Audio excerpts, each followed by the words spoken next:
আর যে গনরালে আবার গরুর মাংস রেসিপি লয়ে গেলাম। তো শুকনো মশলা বেগিন দি ফেলাই, পেঁয়াজ রসুনও দি ফেলাই, পেঁয়াজ রসুন দুগুনি চেঁচিয়ে দুগুনিতে চামচ চেঁচিয়ে তকতিকে বানাই ফেলাই নুন ব্লান্ডেড ন করে দেরি। তো এই মশলা টশলা বেগিন দিয়ে মাখি ফেলাইলাম। সাথে ধনিয়ার গুঁড়ি, মরিচের গুঁড়ি এখানে দুবেলে দিই, কেন লালে বেলে দিই নো বুঝুন। তো এই মরিচ হমাই দিই, জাল হমাই হিসেবে হমাই দিই দেরি। তো এর মাখি ফেলাইলাম, মাখিয়ে সরিষার তেল দিয়ে মাখি দিয়ে যে হুসবো বের কেঁচা হয়ে ফেলে মনে হয় আচারের মতো লাগে, হুসবো এবে।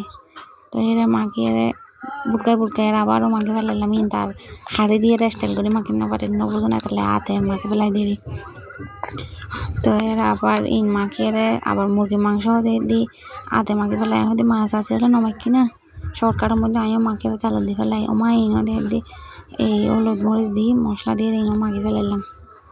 মাখিয়ে দুনু আস্তে আস্তে করিয়ে চুলত তুলে দিয়ে বিসমিল্লা করিয়ে বহুত গেত আছে আবার দেখিয়ে সেটা সায় যায় কোনো ওজন মোবাইল রুদ্ধি পড়ে যায় বলে বহুত গায়।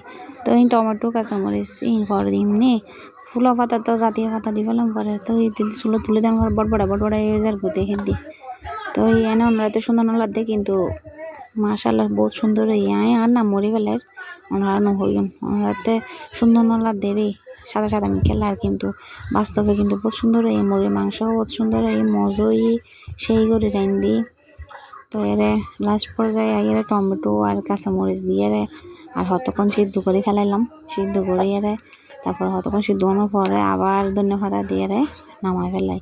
তো ওনারা হইলই নই জানাই না কেনা সুন্দর লার মোবাইলে তো কেনা সুন্দর হামলার দিয়ে এনলা কিছু নহয় কিন্তু মজই খাইলে আই যে এনগো বাইকন খাইয়েরা আবার ডাক্তার হাসে দৌড়িবেন দিয়ে হাত যাবেলাই।